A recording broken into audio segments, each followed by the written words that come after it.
দেখুন, গতকালকে আমরা এখানে একটা শান্তিপূর্ণ অবস্থান ধর্মঘট করেছিলাম বর্তমান ভাইস চ্যান্সেলর প্রফেসর ডক্টর কাজী রফিকুল ইসলামের বিরুদ্ধে, যিনি এখানে অনিয়ম স্বেচ্ছাচারিতার মাধ্যমে ক্যাম্পাস পরিচালনা করছিলেন। তার বিরুদ্ধে আমরা একটা শান্তিপূর্ণ অবস্থান ধর্মঘট করছিলাম।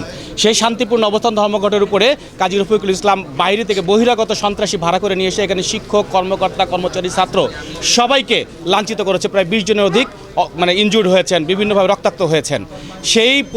সেটার প্রতিবাদে বিচারের দাবিতে আমরা লাগাতার ধর্মঘট অবস্থা পালন করছি।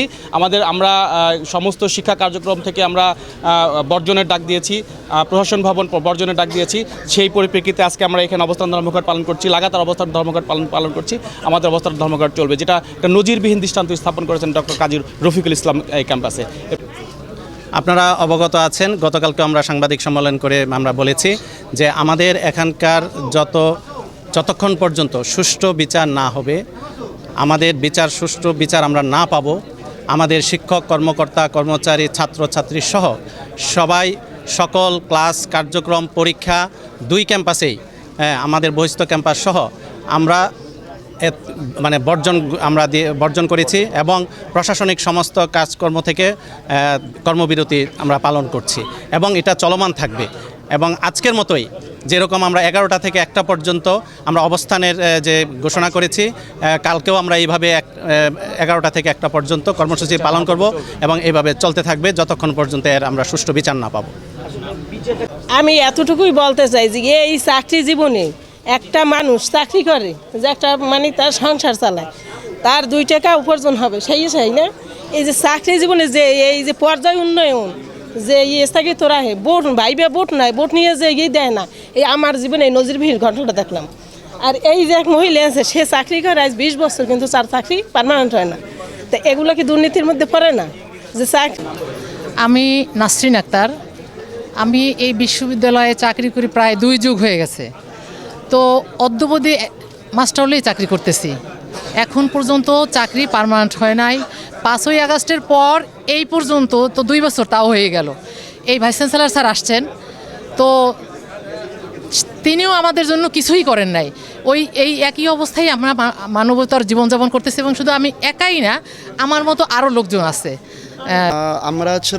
আমরা নিজেরাও শিক্ষার্থীরা দাবি তুলেছিলাম, যেহেতু আমাদের শিক্ষকদের উপর হামলা হয়েছে, জঘন্যতম হামলা হয়েছে। তো দ্রুততম সময়ের মধ্যে শাস্তি নিশ্চিত করলে আমরা আমাদের আবার ক্লাস কার্যক্রমে ফিরে যাব আর কি। আমরা শিক্ষার্থীরা এটাই সিদ্ধান্ত নিয়েছি এবং আমরা আমাদের স্যারেদের যে আন্দোলন, স্যারেদের যে হামলা, এই যে আন্দোলন হচ্ছে, সেটার সাথে আমরা একমত পোষণ করছি আর কি।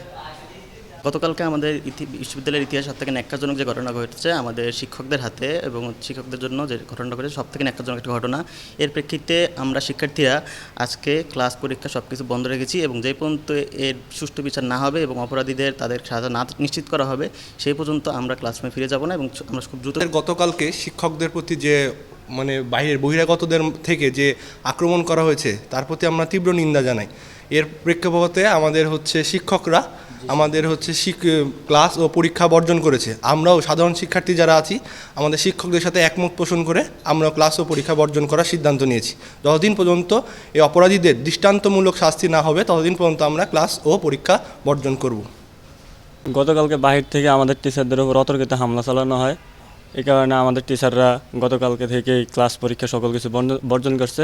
আমরা আমাদের দিক থেকে আমাদের বিশ্ববিদ্যালয়ের সকল শিক্ষার্থীরা যতক্ষণ পর্যন্ত শিক্ষকদের সাথে একমত এবং আমরা যতক্ষণ পর্যন্ত যারা হামলা করেছে তাদেরকে যদি আইডেন্টিফাই না করা হয় এবং যদি বিচার না করা হয়, তাহলে আমরা ততদিন পর্যন্ত পরীক্ষা এবং ক্লাস বর্জন রাখছি শিক্ষকদের সাথে একমতে।